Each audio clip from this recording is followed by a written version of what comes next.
ছি ছি ছি, আমি কি করলাম? আমার কানুগুলো নিধিকে আমি হারিয়ে ফেললাম। কিন্তু যে হইল মনের দুঃখ, আমি কি বলিব কায়, কি বলিব কায়। বোঝো মন জীবন আমি কহিছে জুড়া।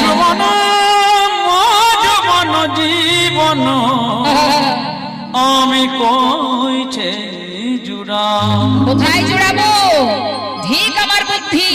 আমি আমার প্রাণবল্লভকে অভিমান করে তাড়িয়ে দিয়েছি। কেন করলাম এমন কাজ? আর একদিকে হলো জীব শিক্ষা। জীব শিক্ষা দিচ্ছেন, নিজে নয়নের জলে বুক ভাসিয়ে কাঁদছেন। কি দরকার? ভগবানের কাঁদার দরকার আছে? সে তো বিশ্ব ব্রহ্মাণ্ডের মালিক, তার বা কাঁদার কি বা প্রয়োজন? কেন কাঁদছেন তিনি? আপনি আচরি ধর্ম জীবকে শেখায়, আপনি না চলিলে জীবকে শেখানো না যায়।